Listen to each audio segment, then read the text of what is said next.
Yes. तो बच्चों हम कल क्वेश्चंस डिस्कस कर रहे थे, है ना, इस सॉल्यूशन चैप्टर पे। क्वेश्चन बच्चों डिस्कस किया जा रहा था आपके ऑस्मोसिस एंड रिवर्स ऑस्मोसिस के ऊपर, ठीक है। Yes.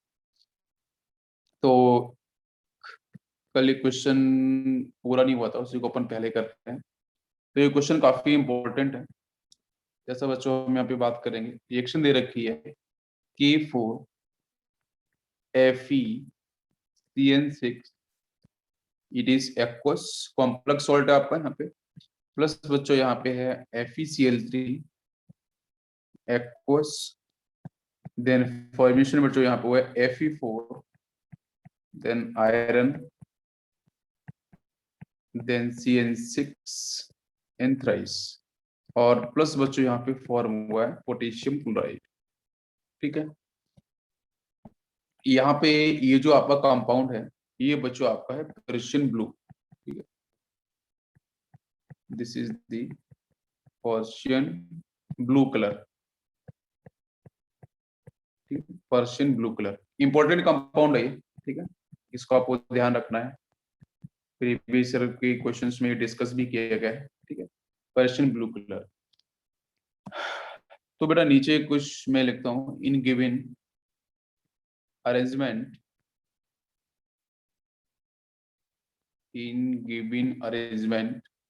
the blue color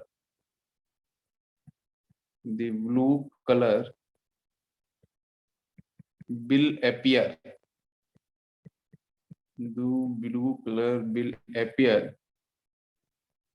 inside।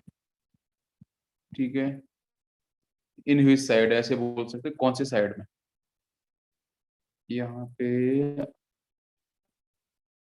एक कंटेनर लेते हैं, बीच में बच्चों अपन ने HPM यूज कर दिया, सेमी परमेबल मेम्ब्रेन। यहाँ पे अपन ने लिखा है 0.1 capital M K4FeCN6, it is aqueous, मतलब यहाँ बच्चों आपका वाटर मॉलिक्यूल्स प्रेजेंट होगा इस सॉल्ट के साथ।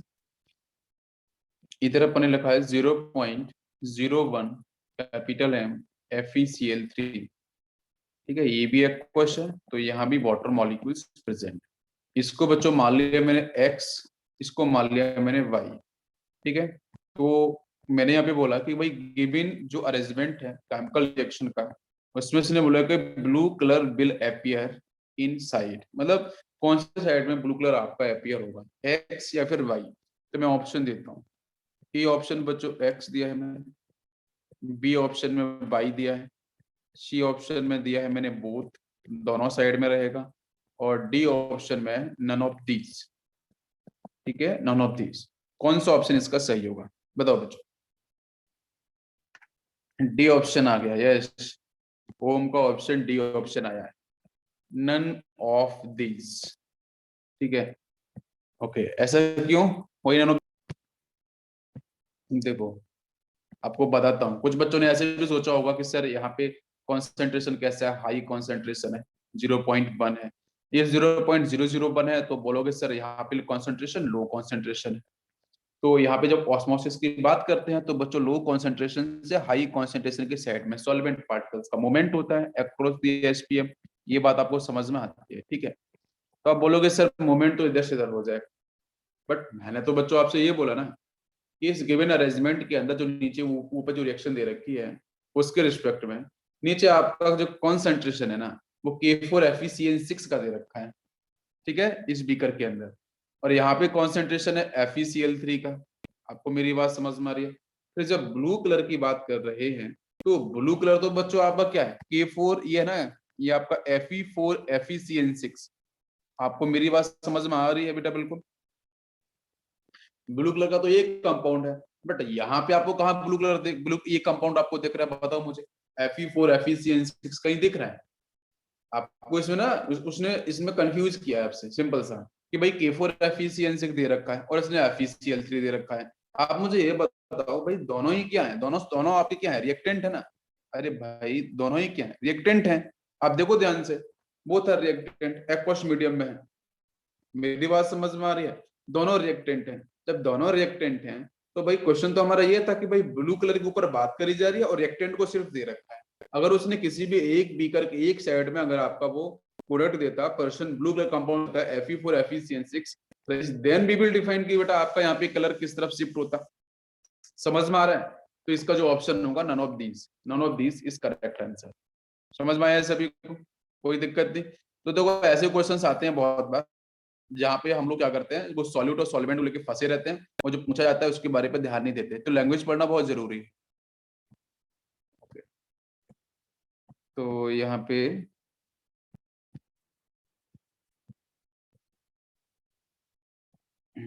नेक्स्ट क्वेश्चन लेता हूँ, ध्यान देना बेटा, ठीक है? अच्छे क्वेश्चंस मैं करा रहा हूँ। नेक्स्ट क्वेश्चन है, इन गिवन अरेंजमेंट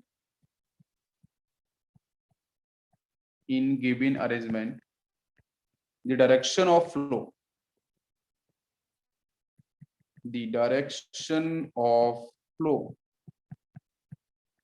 ठीक है, आपको डायरेक्शन ऑफ फ्लो बताना है। ठीक है, मैं आपको कुछ देता हूँ नीचे लिख के, पी कर लिया बेटा अपन ने यहाँ पे, और कॉन्सेंट्रेशन टर्म में देता हूँ, बीच में अपन ने यहाँ पे एसपीएम को यूज कर दिया, सेमी परमेबल मेम्ब्रेन। ठीक है, उसके बाद बच्चों यहाँ पे अपन ने लिखा 10% weight by volume NaCl aqueous. ठीक है, और इधर मैंने दिया आपको 20% weight by volume NaCl aqueous. ठीक है, इसको अपन ने एक्स ले लिया, इस साइड को इधर अपन ने बाई ले लिया। मैं अब आपको देता हूँ ऑप्शन, बीच में एसपीएम अपन ने लगा दी। पहला बच्चों ऑप्शन है एक्स से बाई की तरफ मूवमेंट क्या NaCl का होगा? आई थिंक आप लोगों ने कल क्वेश्चन किया है ऐसा, यही क्वेश्चन था। ओके, कल ये क्वेश्चन हुआ था। ओके ओके ओके ओके, ठीक है, हुआ था ये, जिसमें अपन ने एक्स टू बाई बात करी थी वाटर मॉलिक्यूल्स को लेके। ठीक है, हो चुका है, मुझे लगा कि शायद नहीं हुआ था। ठीक है, नेक्स्ट बाई से आपका एक्स का मूवमेंट हुआ, जहां पे अपन ने NaCl डिस्कस किया था, और डी ऑप्शन में था कि भाई बाई से एक्स का मूवमेंट वाटर मॉलिक्यूल्स। आप लोगों ने टिक किया था बेटा कि एक्स से बाई का मूवमेंट होगा। ठीक है, वाटर मॉलिक्यूल सॉल्वेंट का। ठीक है, ये तो अपन, हाँ, हो गया था कल। ठीक है, ओके डन, कल हो गया था। चलो नेक्स्ट चलते हैं, नेक्स्ट पॉइंट लेते हैं बेटा, कॉन्सेंट्रेशन सॉल्यूशन। ठीक है, या फिर बच्चों बोले हम लोग saturated solution, saturated solution. Chemical equilibrium chapter में बच्चों आता है, सैचुरेटेड, सुपर सैचुरेटेड, ठीक है, वो सारे पॉइंट आते हैं। तो कॉन्सेंट्रेशन सॉल्यूशन अगर बच्चों यहाँ पे आपको चैप्टर में दे रखा है, कहीं कोई क्वेश्चन आपको अगर आता है, तो उसका मतलब बेटा सैचुरेटेड, बहुत वो सैचुरेटेड वर्ड को यूज करता है।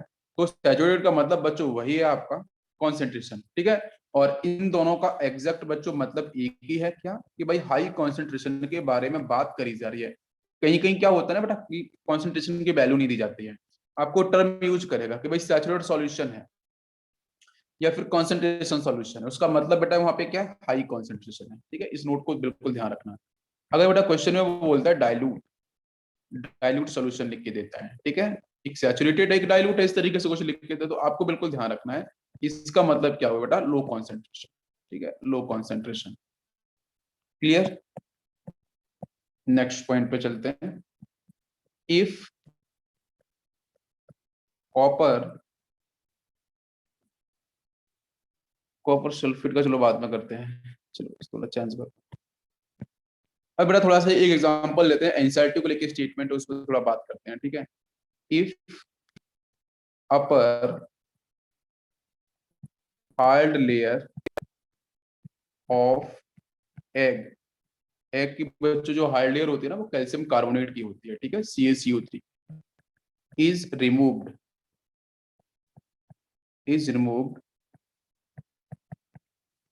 with the help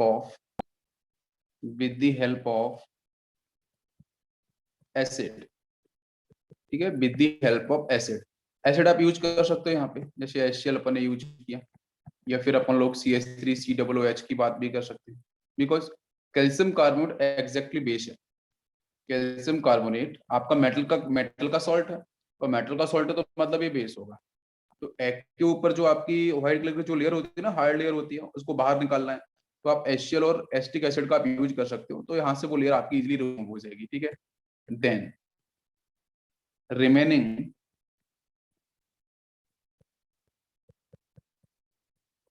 remaining part of egg, then remaining part of egg मतलब बच्चों जो अपर लेयर होगी। ठीक है, अपर लेयर, और अपर लेयर आपकी जो वर्क करती है SPM, बहुत ही थिन लेयर होती है वहां पे। ठीक है, वो SPM की तरह वर्क करती है। अपर लेयर उसका मतलब है SPM। What will happen if this egg is present in, this egg is present इन, मैं एक बार रिपीट करता हूं, ध्यान से सुनना। क्वेश्चन पहले क्वेश्चन की लैंग्वेज को समझ लो, फिर मैं आपको देता हूँ इसके ऑप्शंस। आपको बताना है सारे ऑप्शंस का क्या क्या होगा। मैंने वो जो बोला है कि भाई जो एग है उसका जो अपर हार्ड लेयर है वो CaCO3 से बना है। और मैंने बच्चों यहाँ पे क्या करा है, मैंने एसिड्स को यूज किया है। एसिड बेस की रिएक्शंस हो जाएगी अपर लेयर के साथ, बिकॉज ये बच्चों आपका मेटल का सॉल्ट है। ठीक है, ये आपके यहाँ पे एसिड्स है, तो वहां से अपर लेयर रिमूव हो जाएगी। देन वहां से आपका कैल्शियम कार्बन लेयर रिमूव हो जाएगी। देन उसके बाद की जो लेयर्स होती है ना वो बहुत ही थिन लेयर्स होती हैं लगातार कंटिन्यूअस। तो उनमें से बच्चों जो अपर लेयर्स होती है वो SPM की तरह वर्क करती हैं, सेमी परमेबल मेम्ब्रेन। देन उस मैंने बोल दिया आपको अपर लेयर का मतलब SPM, बहुत बार नहीं बोला जाता है। Then what will happen if egg is present in, तो मैं डिफरेंट सिचुएशन आपको देता हूँ। उन सिचुएशंस के अंदर आपको बताना है कि अगर एग डिफरेंट कंडीशंस में प्रेजेंट होगा तो वहां पे क्या क्या सीन देखने को मिलेगा। मैं पहला केस लेता हूँ। फर्स्ट केस बच्चों अपन ने लिया यहाँ पे इस तरीके से कि यहाँ पे आपका एग है ये। ठीक है, इसको आप एग मान लेना, और यहाँ पे इस तरफ मैंने बच्चों दिया है आपको एक सॉल्यूशन। और वो सॉल्यूशन है बच्चों आपका, सॉल्यूशन चलो नहीं देता हूँ मैं, वाटर मॉलिक्यूल देता हूँ, चलो सिंपल वाटर मॉलिक्यूल देता हूँ। ठीक है, ये आपका एग है। क्या होगा यहाँ पे, मतलब क्या आपको चेंज देखने को मिलेगा। सेकेंड कंडीशन लेते हैं, ये आपको फिर से मैंने यहाँ पे एग लिया, CaCO3 लेयर नहीं है यहाँ पे। बाकी बच्चों यहाँ पे अपन लोगों ने ले लिया कोई एसिड ले लेते हैं, चलो ठीक है, चलो सॉल्ट ले लेते हैं, कॉन्सेंट्रेशन NaCl। ठीक है, वो यहाँ प्रेजेंट। बाकी एग आपको ये दिख रहा है। क्या चेंज देखने को मिलेगा, B ऑप्शन में। C ऑप्शन में मैं चेंज पूछ रहा हूँ ना, कहाँ कहाँ पे किस तरीके का चेंज देखने को मिलेगा एग के साथ। नेक्स्ट सोचो, यहाँ पे अपन ने लिया है dilute NaCl, this is a part of dilute NaCl sodium chloride, और इसके बीच में अपन ने यहाँ पे एग रख दिया इस तरीके से। ठीक है, दिस इज एग। तो यहाँ पे क्या चेंज देखने को मिलेगा, बताओ भाई। यस, तीन ऑप्शन दे दिया मैंने। क्या क्या चेंज आपको देखने को मिलेगा।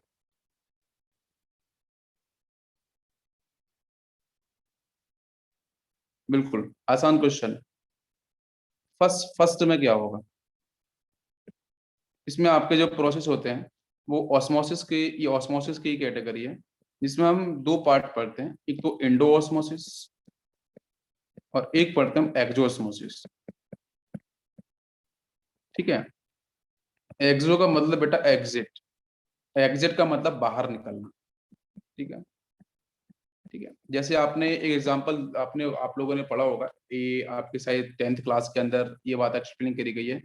जो ग्रेप्स होते हैं ना, उनको लेके एग्जांपल दिया जाता है बहुत बार, और समझाया भी जाता है कि वहाँ पे किस तरीके से वो स्वेलअप करते हैं। ठीक है, और उसमें ही आपको, हाँ बिल्कुल बिल्कुल ये बताया गया होगा। ठीक है, और उसके साथ आपको जो आपकी एनिमल सेल्स होती हैं उसको लेके एग्जांपल डिस्कस किए जाते हैं। ठीक है, तो ऐसा बोलते हैं कि जब किसी सेल को हम लोग पानी में रखते हैं तो फिर उसका जो आपको पता है जो सेल का कॉन्सेंट्रेशन कितना था, 0.9% वेट बाई वॉल्यूम। ठीक है, वेट बाई वॉल्यूम। तो अगर उसको अपन रखते हैं पानी के साथ रखते हैं तो फिर मूवमेंट होगा लो कॉन्सेंट्रेशन से हाई कॉन्सेंट्रेशन। ठीक है, पानी का कॉन्सेंट्रेशन कम होगा तो फिर वहां पे वो, हाँ वहां पे वो श्रिंक करता है, स्वेल करता है, दो बातें होती हैं। तो अगर मान कर चलो कॉन्सेंट्रेशन अगर आपका ज्यादा हो जाता है, कम हो जाता है, तो प्रोसेस तो वही होगा कि भाई लो कॉन्सेंट्रेशन से हाई कॉन्सेंट्रेशन के साइड में सॉल्वेंट पार्टिकल्स का मूवमेंट। तो यहीं पे हाइपोटोनिक और हाइपरटोनिक सब कुछ डिफाइन होता है। तो चलो यहाँ पे फटाफट से देखते हैं क्या आंसर आएगा पहले वाले केस के अंदर। तो फर्स्ट वाले केस में पता है कि जो एग है उसका कॉन्सेंट्रेशन क्या होगा, ज्यादा होगा। एग का कॉन्सेंट्रेशन बिल्कुल ज्यादा होगा, हाई कॉन्सेंट्रेशन। पानी का कॉन्सेंट्रेशन बच्चों क्या होगा, लो कॉन्सेंट्रेशन होगा। तो लो कॉन्सेंट्रेशन से हाई कॉन्सेंट्रेशन की तरफ मूवमेंट, मतलब जो पानी होगा वो एग के अंदर चला जाएगा, बिकॉज बाहर की लेयर एसपीएम की तरफ वर्क कर रही है। तो जो एग होगा बच्चों स्वेल अप कर जाएगा, जिसको बोलते हैं इंडो ऑस्मोसिस। क्या बोलते हैं, बिल्कुल सही, दिस इज इंडो। इंडो का मतलब यहाँ पे एंट्री कर रहा है। तो सॉल्वेंट पार्टिकल्स बच्चों लो कॉन्सेंट्रेशन से हायर कॉन्सेंट्रेशन में चला गया, तो egg will swell up, egg फूल जाएगा।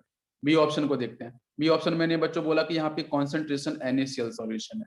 तो इसका मतलब ये है कि भाई बाहर वाला जो आपका सॉल्यूट जो ये पार्ट है ये आपका हाई कॉन्सेंट्रेशन का है, और जो एग वाला सेक्शन है ये आपका लो कॉन्सेंट्रेशन का है।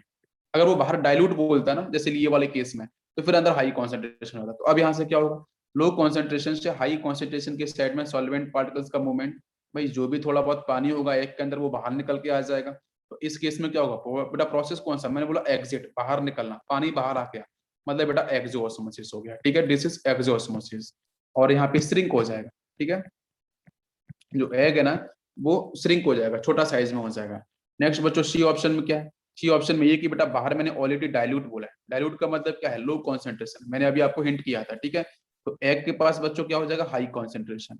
तो आप जो है लो कॉन्सेंट्रेशन से हाई कॉन्सेंट्रेशन, तो फिर से आपका यहाँ से मूवमेंट क्या होगा, सॉल्वेंट पार्टिकल्स का बाहर से अंदर की तरफ होगा। तो मतलब बेटा ये प्रोसेस कैसा हो जाएगा, बताओ आप लोग, इंडो ऑस्मोसिस हो जाएगा। ठीक है, जैसे पहले वाला था। तो यहाँ भी क्या होगा, स्वेल अप हो जाएगा। सभी को बात समझ में आई। तो इंडो ऑस्मोसिस, एक्सो ऑस्मोसिस, सब कुछ क्लियर हो गया।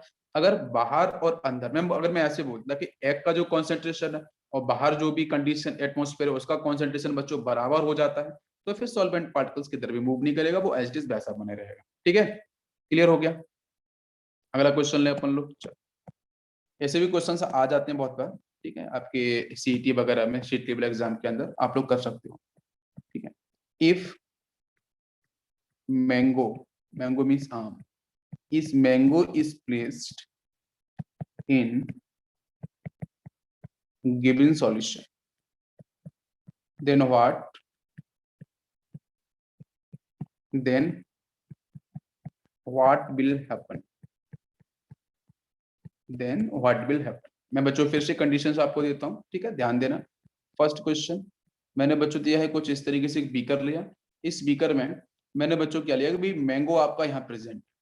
अब मैंगो का स्ट्रक्चर तो अपन ये बना सकते हैं, कुछ इस तरीके से मैंगो बनाते हैं, आप लोगों ने बनाया होगा। मेरे आर्ट में तो थोड़ा सा इस तरीके से इसको ऐसा कुछ तो बनाते हैं ना, यूं कुछ ऐसा लाते हैं, ऐसा बनाते हैं ना कुछ, मैंगो मीन्स आम, आप लोगों ने बनाया होगा।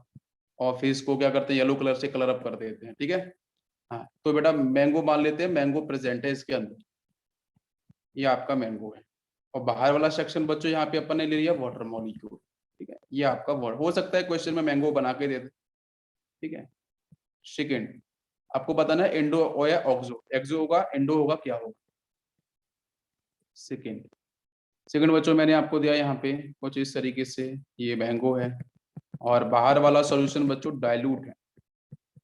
ठीक है, डाइल्यूट HCl का है। ठीक है, क्या मूवमेंट होगा।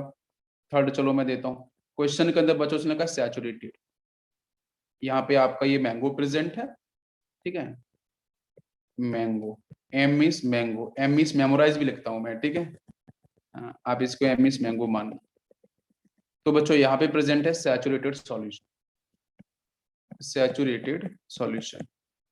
यस, आंसर आ गया सभी का। तो फर्स्ट वाले केस में बच्चों क्या होगा, लो कॉन्सेंट्रेशन बाहर है, तो लो कॉन्सेंट्रेशन से हाई कॉन्सेंट्रेशन की तरफ मूवमेंट हो जाएगा। देख लो भाई, तो ये क्या हो जाएगा, स्वेल अप हो जाएगा। ठीक है, इंडोस्मोसिस, एंट्री करेगा पानी। फिर बच्चों सेकंड ऑप्शन में क्या होगा, यहाँ भी स्वेल अप हो जाएगा, देख लो आप। ठीक है, स्वेल अप हो जाएगा, बिकॉज मैंने बाहर क्या बोला, डाइल्यूट। तो डाइल्यूट का मतलब आपको क्या मान के चलना है, लो कॉन्सेंट्रेशन। डाइल्यूट का मतलब लो कॉन्सेंट्रेशन, मैंने पहले ही बोला है। ठीक है, और यहाँ पे सैचुरेटेड बेटा बोला है, तो सैचुरेटेड का मतलब क्या होगा, बताओ भाई। यस, श्रिंक करेगा, हाई कॉन्सेंट्रेशन। ठीक है, मैंने पहले बोला है। तो इसका मैंगो के बच्चों क्या हो जाएगा, लो कॉन्सेंट्रेशन, तो यहाँ पे बाहर की तरफ मूव करेगा। तो थर्ड वाले केस में क्या होगा, मैंगो श्रिंक हो जाएगा, छोटा साइज का हो जाएगा। और सेकेंड वाले ऑप्शन में बेटा ये स्वेल अप हो जाएगा। क्यों, लो कॉन्सेंट्रेशन बाहर है, तो ये आपका स्वेल अप कर जाएगा। और ये आपका श्रिंक करेगा। ठीक है, थर्ड ऑप्शन क्लियर हो गया सभी को? एक्सोस्मोसिस एंडोस्मोसिस समझ में आ गया होगा आपको। नेक्स्ट क्वेश्चन बेटा इंपॉर्टेंट है ये। ठीक है, इंपॉर्टेंट क्वेश्चन है, इसको लिखेंगे। What will happen if red blood cells RBC, what will happen if RBC is placed in given solution, ठीक है, रेड ब्लड सेल्स। ठीक है, फर्स्ट बच्चों बात करते हैं। एक बीकर लिया अपन ने इस तरीके से, और इस बीकर के अंदर मैंने बच्चों यहाँ पे सपोज डिफाइन किया है कॉन्सेंट्रेशन टर्म 0.9 cc, मतलब सेंटीमीटर क्यूब। ठीक है, इस तरीके से। और ये आपका पता है कि जो मैंने इसको डिफाइन किया है, ये आप यहाँ पे RBC और बाहर का जो इन्वायरमेंट है यहाँ पे, ठीक है, उसको बच्चों मैंने यहाँ पे लिया है suppose 2% weight by volume, 2% weight by volume NaCl solution.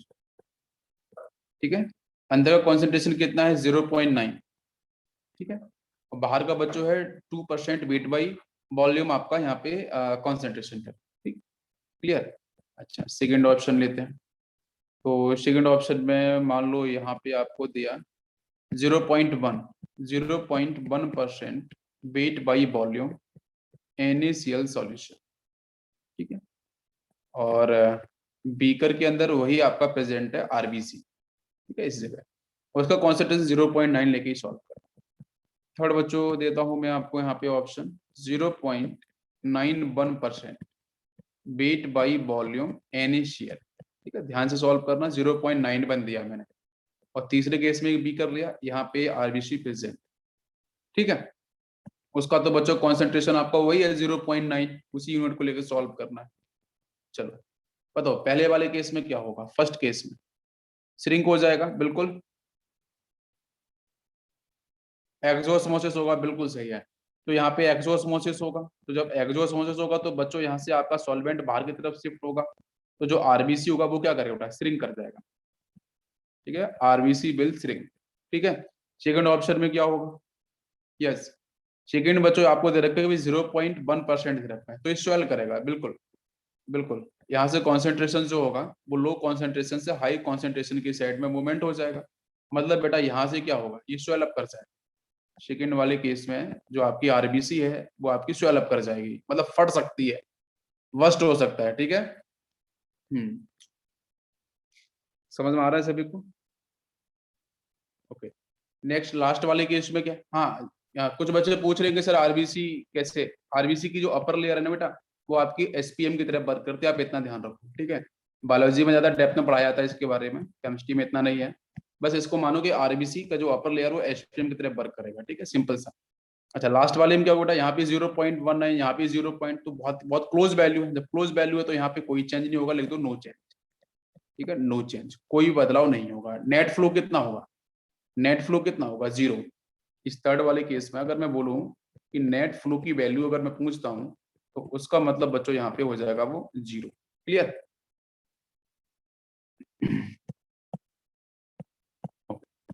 Next लेते हैं यहाँ पे एग्जांपल। नेक्स्ट क्वेश्चन, नेक्स्ट बच्चों लेते हैं हम लोग ग्राफ से। ठीक है, इक्वेशन यहाँ बच्चों लिया अपन ने वेपर प्रेशर, और यहाँ पे आपका है टेम्परेचर। ये अपन ने ग्राफ कुछ इस तरीके से लिए, ये मान लेते हैं, चलो ये 1 ATM को रिप्रेजेंट कर रहा है, 1 ATM इस तरीके से, first, second, third and next is 4। ठीक है, इस तरीके से। और ये बच्चों यहाँ पे आपके कॉन्सेंट्रेशन है, मान लो आप C1 C2 C3। ठीक है, और यहाँ पे जो मैं एग्जांपल डिस्कस कर रहा हूँ वो ध्यान दो। मैं बच्चों बात कर रहा हूँ कि सॉल्वेंट प्योर स्टेट के अंदर है पानी। फिर मैंने बच्चों क्या करा, ये बात ध्यान दो, सॉल्वेंट जो प्योर स्टेट में है पानी, उसका आपका जो वेपर प्रेशर के साथ टेम्परेचर के साथ जो ग्राफ बन रहा है बेटा, वो पहला वाला है। ठीक है, क्लियर? हम लोग क्या पढ़ते हैं भाई? वेपर प्रेशर के साथ जो रिलेशन हम लोग पढ़ते हैं, कॉलिगेटिव प्रॉपर्टी, वो क्या होता है? Relative lowering in vapour pressure, यही पढ़ते हैं ना, RLBP। Relative lowering in vapour pressure will decrease. तो अब यहाँ पे क्वेश्चन में दे रखा है बेटा ये जो 3 ग्राफ है, ये तीनों ग्राफ हैं ग्लूकोज प्लस वाटर के, ग्लूकोज प्लस वाटर के, ठीक है। तो भाई वेपर प्रेशर तो डिक्रीज हो रहा है, देखो इनिशियल वेपर प्रेशर यहाँ पे था, ये वैल्यू मैक्सिमम होगी, देन ये वाली वैल्यू आएगी, देन ये वैल्यू आएगी, देन यहाँ पे ये वैल्यू आएगी, समझ में आ रहा है। तो बच्चों यहाँ पे ना कॉन्सेंट्रेशन की बात कर लेते हैं कि भाई यहाँ पे आपको मान लो बेटा इसका कॉन्सेंट्रेशन C1 है, यहाँ कॉन्सेंट्रेशन C2 है, यहाँ कॉन्सेंट्रेशन C3 है, ठीक है, ध्यान देना। तो यहाँ पे मैं नीचे कुछ लिखता हूँ, प्रोवाइड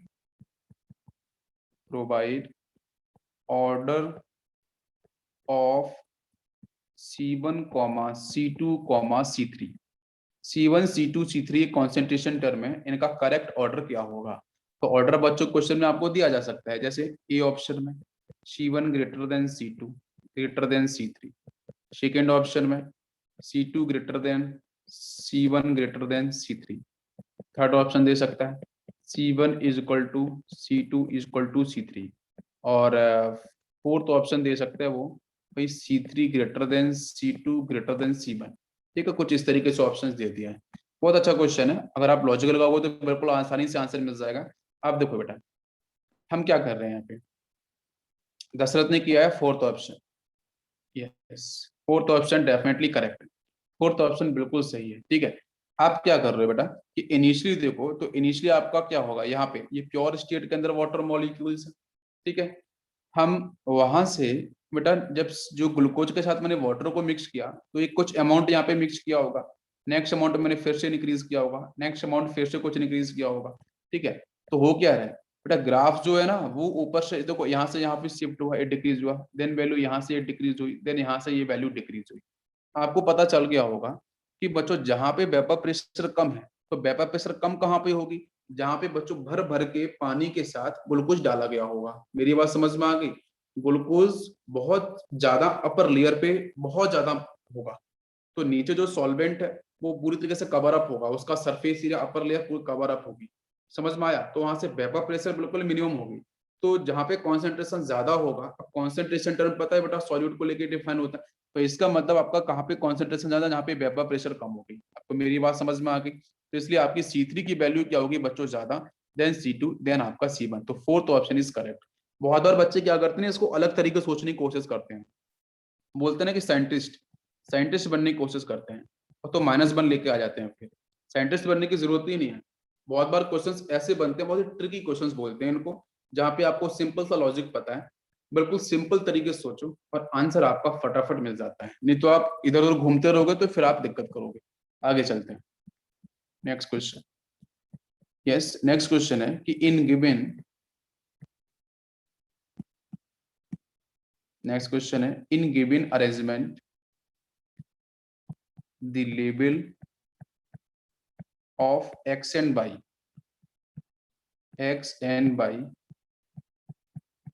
after some time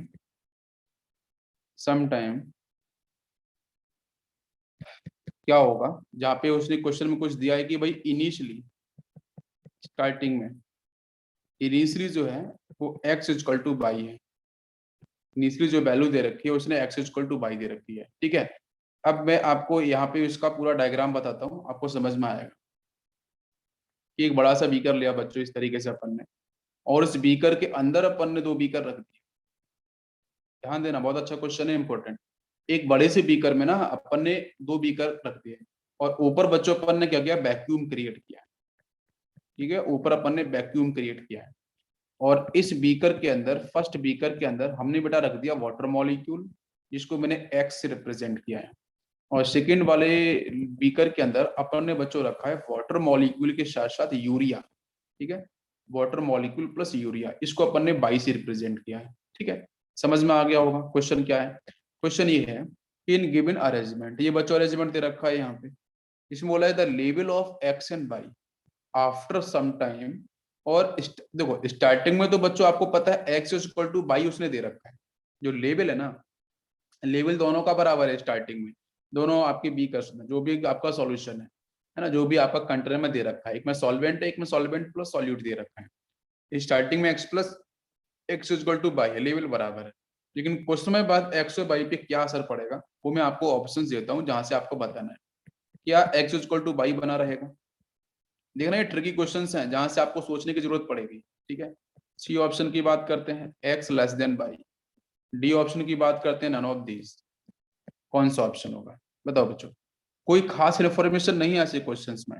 मैं सीरियसली बताऊं ना, ये क्वेश्चंस में ना फ्री के मार्क्स देते हैं आपको। जो फ्री के मार्क्स बोले जाते हैं ना, वो यहीं से मिलते हैं। कि ऐसे क्वेश्चंस में जहाँ पे कुछ पेन कलम कॉपी पेन चलाने की जरूरत भी नहीं पड़ेगी आपको और आंसर आपको मिल जाते हैं। बताओ बच्चों क्या आंसर होगा इसका, जल्दी से।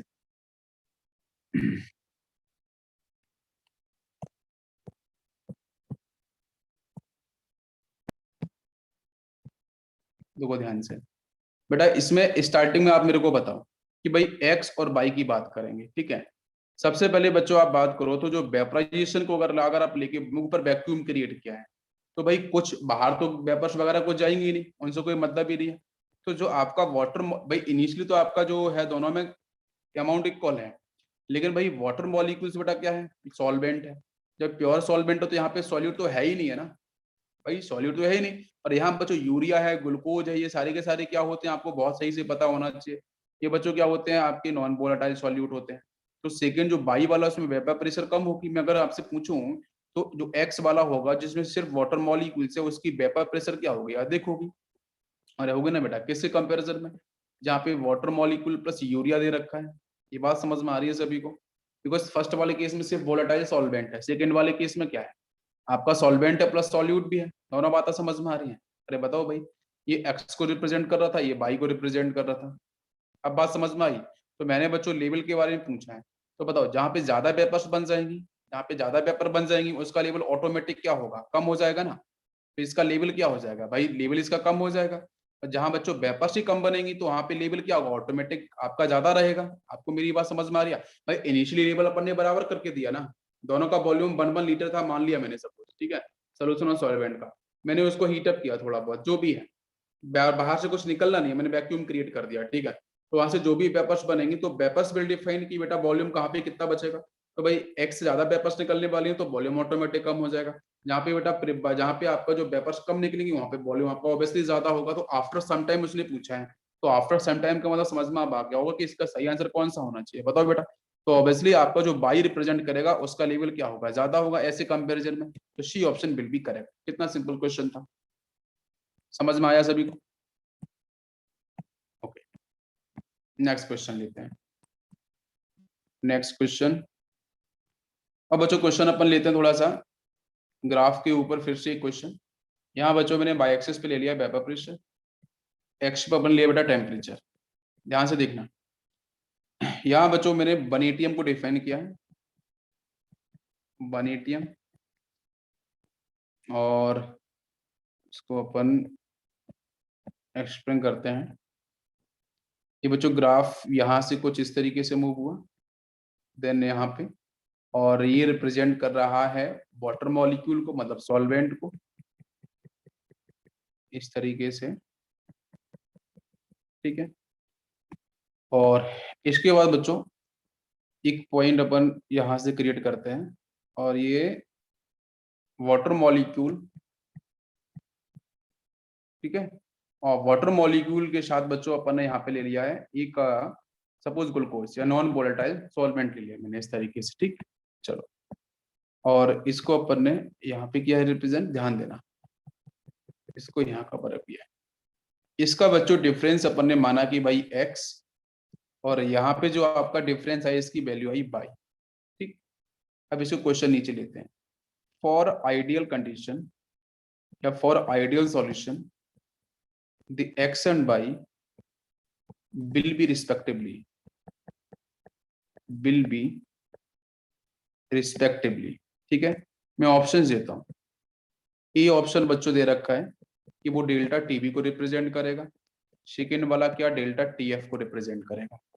बी ऑप्शन के बी कॉमा के एफ, के बी कॉमा के एफ। सी ऑप्शन है के एफ कॉमा के बी, और डी ऑप्शन है नन ऑफ दीज।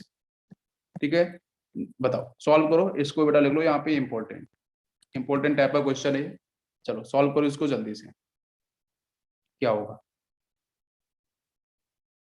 क्वेश्चन को पढ़ लो एक बार। क्वेश्चन बच्चों सिर्फ ये दे रखा है, आपको ग्राफ बना के दे रखा है। यहाँ पे आपका ऑब्वियसली सॉलिड है, यहाँ पे आपका लिक्विड फेज, भाई ऊपर से लिक्विड का आता है, नीचे सॉलिड का जाता है, ठीक है। बाकी ये जो ग्राफ जरा ये लिक्विड को रिप्रेजेंट कर रहा है। तो, और आपको थोड़ा क्लियर क्लियर हो जाएगा कि भाई कौन सा आंसर बैठना चाहिए। सी ऑप्शन आया एक बच्चे का, बिल्कुल सही। सी ऑप्शन बिल्कुल 100% करेक्ट है। सी ऑप्शन एक्जैक्टली करेक्ट है, बिल्कुल सही आंसर है सी ऑप्शन। सी ऑप्शन बिल्कुल सही है। आपको पता है कि बेटा यहाँ पे अगर आप सॉल्यूशन की तरफ देख पाओ ध्यान से तो समझ में आएगा कि इक्वल टू ग्राफ जो आपका एक्स दिख रहा है ना, तो एक्स इक्वल टू बच्चों क्या होगा, डेल्टा टी एफ। अगर आपको अभी तो पता चल रहा है ना कि आपने कितना ईमानदारी से ग्राफ को देखा था, जब मैं पढ़ाया था आपको कितना ईमानदारी से आपने बदमाशी करी थी, या अभी अभी दिखेगा आपको। तो वो एक जो एक्स जो आपको डिफरेंस दिख रहा है, जो एक्स की वैल्यू आएगी वो आपके डेल्टा टी एफ को रिप्रेजेंट करेगी, और जो आपका बाई जो होगा वो किसको, डेल्टा टीबी को रिप्रेजेंट करेगा। अरे बताओ भाई, बात समझ में आ रही है? तो अब आप ये बोलोगे कि सर कि जो x की वैल्यू उसने x कमा बाई बोला है, तो x थोड़ी ना आपका डेल्टा टीबी है। तो बहुत से बच्चे डेल्टा टीबी ऐसा टिक कर सकते हैं, भाई वो आगे पीछे बोला है उसने, x पहले पूछा है बाई बाद में पूछा है, तो x का मतलब डेल्टा टीएफ है। तो पहला ऑप्शन तो डेल्टा टीबी दे रखा है में, तो ये गलत हो जाएगा। फिर उसके बाद उसने कहीं डेल्टा टीबी वगैरह के बारे में कोई जिक्र ही नहीं किया है, फिर उसने केबी वगैरह कांस्टेंट के बारे में पूछ दिया। तो इसलिए आपका आप बोलोगे सर यहाँ पे केबी और केएफ, तो भाई डेल्टा टीबी के साथ केबी रिलेट होता है कांस्टेंट, ठीक है। तो आपका बी ऑप्शन भी नहीं होगा। सी ऑप्शन देख लो बेटा, टीएफ के साथ टीएफ रिलेट होता है, डेल्टा टीबी के साथ केबी रिलेट होता है, तो सी ऑप्शन 100% करेक्ट होगा। अरे बात समझ में आई? अरे सभी क्लियर हुआ? आप इसको ऐसे भी समझ सकते हो, थोड़ा और भी एक्सप्लेन में कर देता हूँ आपको, कि आप अगर x की बात करोगे तो x एग्जैक्टली आपका डेल्टा टीएफ होगा, और डेल्टा टीएफ का मतलब क्या होता है, के एफ इंटू एम होता है।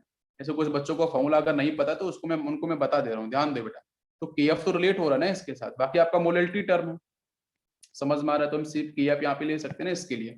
अच्छा, और जो बाई जो आपको डिफरेंस कर रहा था वो डेल्टा टीबी को रिप्रेजेंट कर रहा था, ठीक है। और डेल्टा टीबी का जो फॉर्मूला होता है वो केबी इंटू मोलैलिटी होता है। तो मोलैलिटी के बारे में जिक्र नहीं किया गया है, तो आप केबी यहाँ पे ले सकते हो। तो इसी तरीके से आपके जो एक्स है वो के एफ को रिप्रेजेंट करेगा, बाई आपके केबी को रिप्रेजेंट करेगा। तो that's why C option will be correct. अब समझ में आया सभी? बिल्कुल आसान क्वेश्चन था। बताओ भाई सभी लोग। चलो नेक्स्ट क्वेश्चन लेते हैं। नेक्स्ट क्वेश्चन चलो आप रहने दो, नोट लेते हैं एक छोटा सा, पहले नोट समझते हैं। नेक्स्ट बताया कि इन कोल्ड कंट्रीज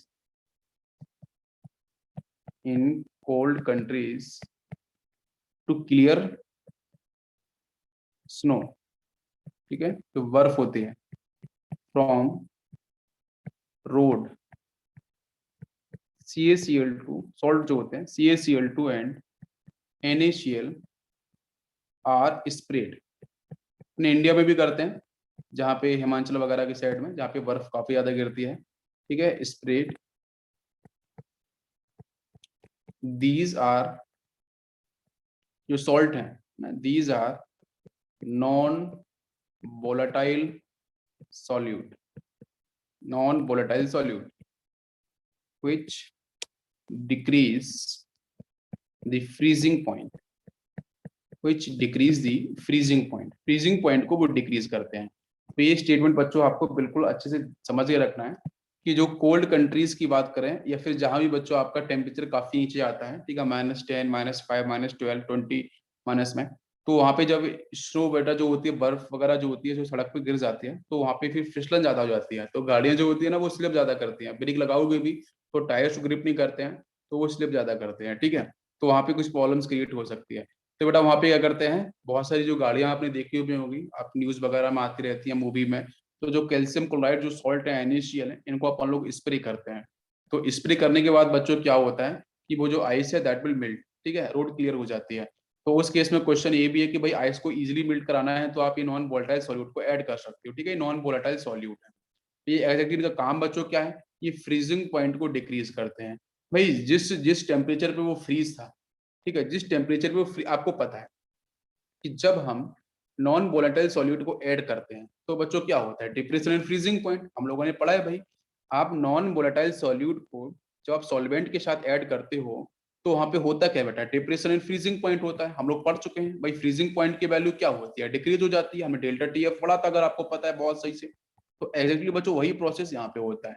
कि भाई जो फ्रीजिंग पॉइंट होगा, जो भी आपका यहाँ पे आइस होगा, या जो भी आपका केमिकल्स होगा, या जो भी आपका यहाँ पे आइस या वाटर मॉलिक्यूल्स है, उनका जो फ्रीजिंग पॉइंट है वो आपका फटाफट से डिक्रीज हो जाएगा।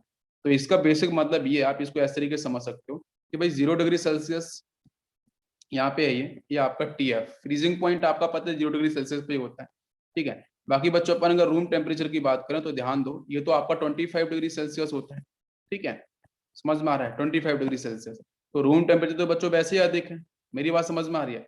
रूम टेम्परेचर की जो वैल्यू है वो 0 डिग्री सेल्सियस से बड़ा अधिक है, तो वहां पे जाके बच्चों क्या होगा, वो तो आपका मिल्टी करेगा ना भाई। ये एटमॉस्फेरिक कंडीशन की बात कर रहे हैं, एटमॉस्फेरिक कंडीशन को लेकर, ठीक है। तो बेसिक सा मतलब ये है कि भाई ये मैं इसमें इसको एक्सप्लेन नहीं कर रहा हूँ, मैं आपको बेसिक टर्म बता रहा हूँ कि 0 डिग्री सेल्सियस, आप सोच रहे हो भाई 0 डिग्री सेल्सियस से अधिक 25 होता है, तो जो आइस बच्चों मेल्ट होती है तो आप रूम टेम्परेचर पर रख देते हो तो आइस मेल्ट होने लगती है, ये भी आपने देखा होगा। लेकिन यहाँ पे एग्जैक्टली क्या होता है कि जो एटमॉस्फेरिक टेम्परेचर है और जो TF की वैल्यू है, हम उसके साथ रिलेट करते हैं। मेरी बात समझ में आ रही है? एटमॉस्फेरिक टेम्परेचर और जो आपका जो फ्रीजिंग पॉइंट है, जो भी आपका यहाँ पे सॉलिड होगा, जो भी आइस होगा, उसको लेके। तो एक्चुअली क्या होता है, मैं बात करूँ for melting of ice, for melting of ice, अगर आइस को बेटा पिघलाना है, आपको उसको मेल्ट करना है, तो उस केस में आपको ध्यान रखना पड़ेगा कि बच्चों जो इसकी एटमॉस्फेरिक जो आपका टेम्परेचर होना चाहिए वो हर हालत में अधिक होना चाहिए TF से। अरे बात समझ में आ रही? कोई कंफ्यूजन? बताओ बच्चों, क्लियर हो गया? अब यहाँ पे आप देखो तो भाई आपका जो आइस है वो एग्जैक्टली बेटा क्या है, मान लो बेटा यहाँ पे आपका -10 डिग्री सेल्सियस है, ये बात समझ लो, ठीक है। तो जब अपन NaCl डालेंगे तो क्या होगा, NaCl डालते ही ना वो जो आपका टेम्परेचर है वो आपका क्या होगा, डिप्रेशन, मतलब उसकी वैल्यू कहीं ना कहीं -10 से आपकी ऊपर शिफ्ट हो जाएगी, -15 पे जा सकती है, -20 पे जा सकती है, कुछ इस तरीके से शिफ्ट हो जाएगी। आपको मेरी बात समझ में आ रही है? भाई आइस को मेल्ट कराने की बेसिक कंडीशन क्या है, वो तो ये है ना कि भाई एटमॉस्फेरिक टेम्परेचर अधिक होना चाहिए। लेकिन हम लोग यहाँ पे ना किसके ऊपर बात, हम डेल्टा TF को लेके बात कर रहे हैं, ये बात ध्यान रखना। तो इसलिए मान लो बच्चों आइस यहाँ प्रेजेंट है, ठीक है, और ये आपका यहाँ पे 0 डिग्री सेल्सियस ले लिया मैंने। 0 डिग्री सेल्सियस आइस के लिए बच्चों क्या होता है, TF को रिप्रेजेंट करता है, फ्रीजिंग पॉइंट, ठीक है। और यहाँ पे आपका है 10 डिग्री सेल्सियस माइनस में, और जब मैंने NaCl को ऐड किया तो NaCl को जैसे बच्चों हम लोग ऐड करेंगे इसके साथ, तो ये फटाफट से बच्चों क्या होगा, -20 डिग्री सेल्सियस में शिफ्ट होगा। समझ में आ रहा है? NaCl को ऐड करने के बाद वही जो आपका -10 था वो कहाँ पे, भाई डिफ्रेशन फ्रीजिंग पॉइंट होता है ना, डेल्टा TF आता है ना। आप मेरी बात समझ रहे हो? डेल्टा TF का मतलब क्या होता है भाई, फ्रीजिंग पॉइंट क्या हुआ है, फ्रीजिंग पॉइंट एग्जैक्टली आपका डिक्रीज हुआ है। समझ में आया? फ्रीजिंग पॉइंट अगर आपका डिक्रीज होने का मतलब ये कि भाई इनिशियली क्या था, मैक्सिमम था टेम्परेचर, उसके बाद वैल्यू आपकी डिक्रीज होगी, जो आपने NaCl को नॉन वोलेटाइल सॉल्यूट को ऐड किया तो -20 पे शिफ्ट हो गया। लेकिन एग्जैक्टली उसका जो TF है वो TF क्या होगा, तो डेल्टा TF की वैल्यू क्या होती है भाई, इनिशियली जो आपका प्योर स्टेट के अंदर सॉल्वेंट होगा उसका आपका जो टेम्परेचर होगा, तो भाई वो टेम्परेचर क्या होगा, वो तो मैक्सिमम टेम्परेचर होगा। तो अपन करते हैं कि भाई T-T करके इस तरीके से हम डेल्टा TF की बात कर रहे हैं, हम T की बात नहीं कर रहे हैं। जैसे बहुत सारे बच्चे सोचते हैं कि सर यहाँ पे टेम्परेचर कम हो जाएगा तो आइस मिल्ट कैसे होगी, आइस मिल्ट कैसे होगी, तो आइस मिल्ट हो ही नहीं सकती, आइस तो और आपकी वहाँ पे स्ट्रॉन्ग H बॉन्डिंग डेवलप हो जाएगी, तो आइस की डेंसिटी और बढ़ सकती है -20 डिग्री सेल्सियस के। ऐसा नहीं है बेटा, यहाँ पे हम लोग जो बात कर रहे हैं वो हम क्या कर रहे हैं, डेल्टा TF को लेके बात कर रहे हैं हम, यहाँ पे टेम्परेचर को लेके बात नहीं कर रहे हैं, हम TF को लेके बात नहीं कर रहे हैं, हम डेल्टा TF को लेके बात कर रहे हैं, ये बात समझो आप, ठीक है बिल्कुल। तो एग्जैक्टली उसकी वैल्यू बच्चों क्या होगी, -20 पे शिफ्ट हो जाएगा -10, तो मतलब ये वैल्यू तो आपकी बढ़ गई ना, ये रिजल्टेंट वैल्यू भाई, इसको आप मान लो कि suppose this is the atmospheric, because बाहर का टेम्परेचर एटमॉस्फेयर कितना है, -10 है, आपने नॉन वोलेटाइल सॉल्यूट को ऐड किया वो -20 पे शिफ्ट हो गया। अब बात समझ में आई? तो जो एटमॉस्फेरिक वाला जो प्रेशर मैंने लिखा ना कि for melting of ice, ice को पिघलाना है तो एटमॉस्फेरिक प्रेशर ज्यादा होना चाहिए ना, किससे, TF से। अब आपको मेरी बात समझ में आ रही है कि नहीं आ रही है, बताओ। भाई बाहर का टेम्परेचर क्या था, -10 डिग्री सेल्सियस, जहाँ पे आइस आपकी प्रेजेंट थी, मेरी बात समझो अच्छे से, ठीक है। आपकी 10 डिग्री सेल्सियस से -10 बाहर का टेम्परेचर, आपने नॉन वोलेटाइल सॉल्यूट को ऐड कर दिया, तो बच्चों को क्या होगा, -10 से -20 पे शिफ्ट हो गया, तो ऑब्वियसली बेटा बड़ा टेम्परेचर आपको कौन सा TF हो जाएगा, वो -10।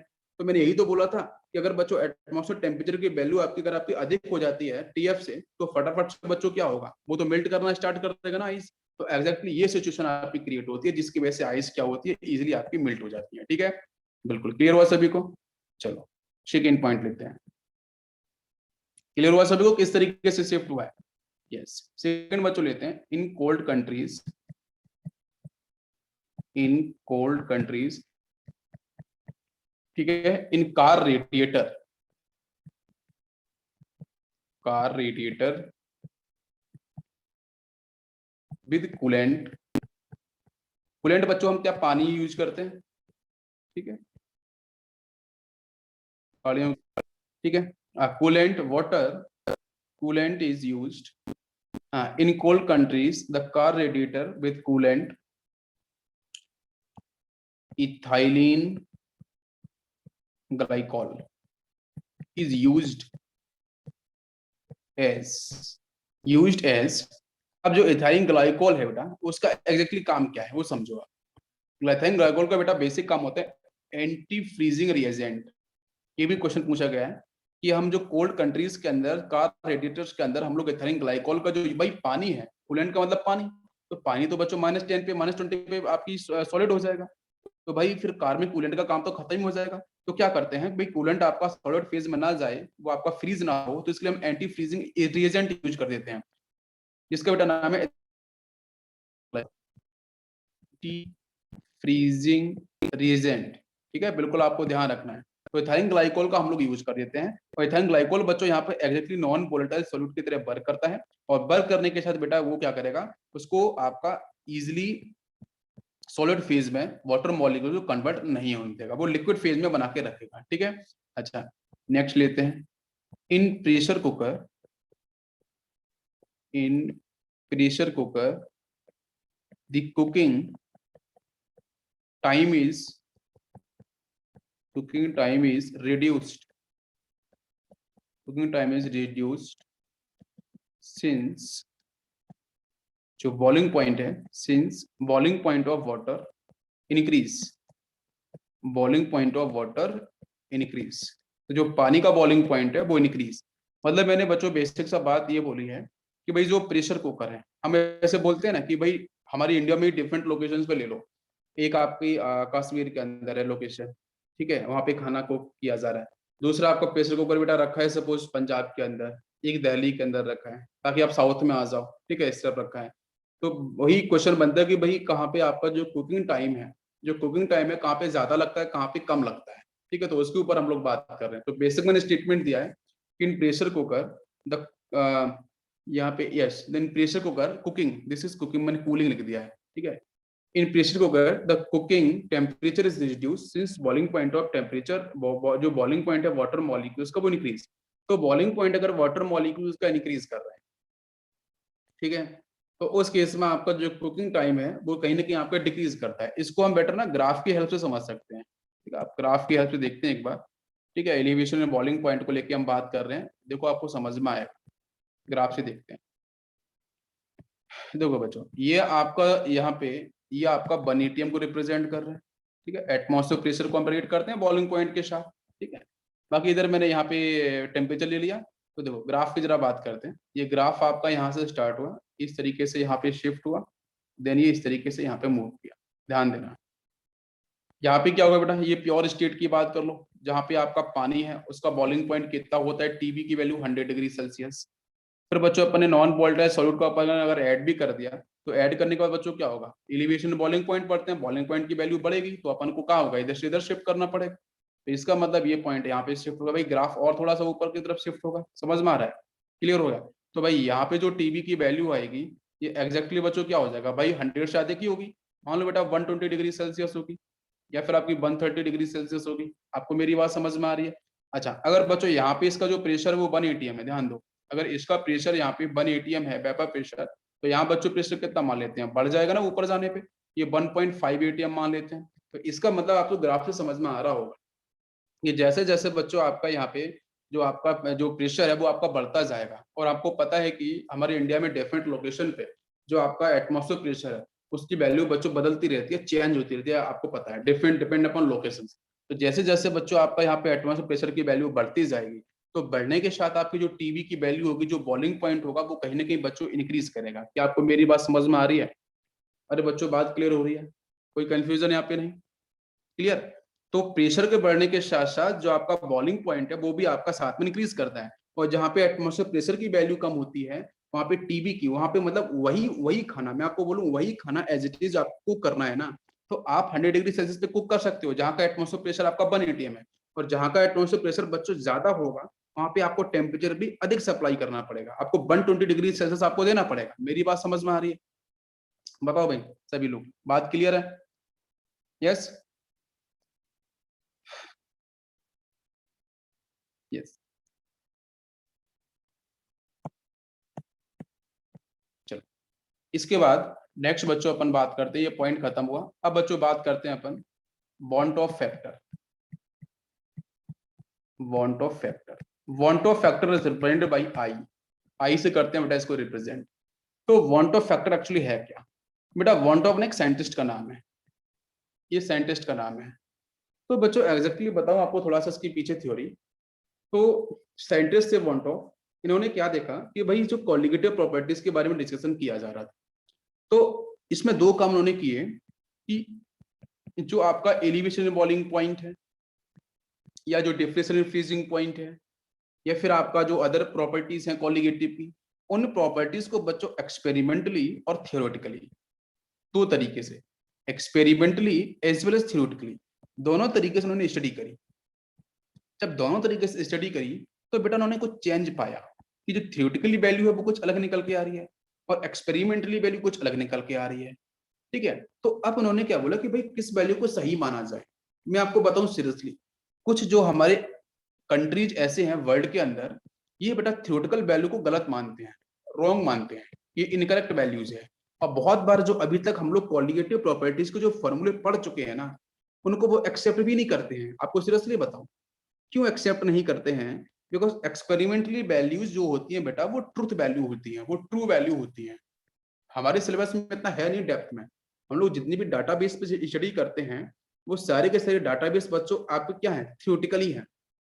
एक्सपेरिमेंटली हम लोग विकिपीडिया सर्च करके बता देते हैं, ठीक है, लेकिन थियोरेटिकल आपके अप टू ट्वेल्थ, ट्वेल्थ कोई बहुत बड़ा सिलेबस नहीं है, हम हार्वर्ड यूनिवर्सिटी के अंदर नहीं पढ़ रहे हैं, ठीक है, ये बात ध्यान रखो। हम ट्वेल्थ क्लास तक का पढ़ रहे हैं नीट और जेईई को क्रैक करने के लिए, सिंपल। तो यहाँ पे जो मैक्सिमम डाटाबेस एनसीईआरटी में दे रखा है बच्चों को थियोरेटिकल कॉन्सेप्ट, एक्सपेरिमेंटल नहीं है। आप जब रिसर्च के लिए जाओगे तो आपको एक्सपेरिमेंटल कॉन्सेप्ट देखने को मिलेंगे, यहाँ पे थियोरेटिकल कॉन्सेप्ट आपके गलत हो जाते हैं।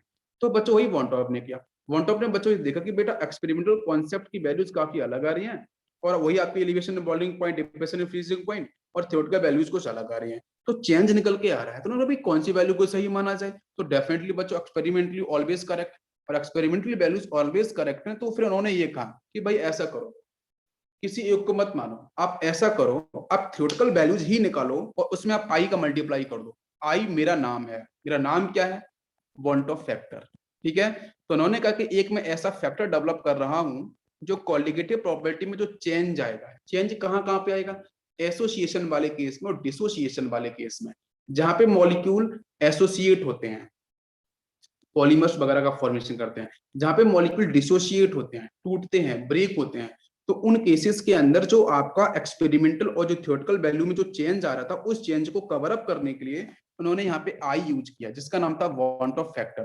तो यही वांट ऑफ फैक्टर बच्चों हम लोग कल पढ़ने वाले हैं।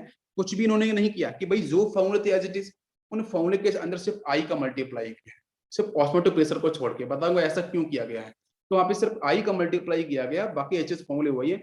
आई कैसे निकालते हैं, वो एक रेशियो होता है बच्चों आपका एक्सपेरिमेंटल और थियोरेटिकल वैल्यूज का, और सॉल्व करेंगे आंसर बन जाएगा। तो want Hoff factor is the last point, इसके बाद आपका सोल्यूशन चैप्टर खत्म हो जाएगा। ठीक है बच्चों, थैंक यू।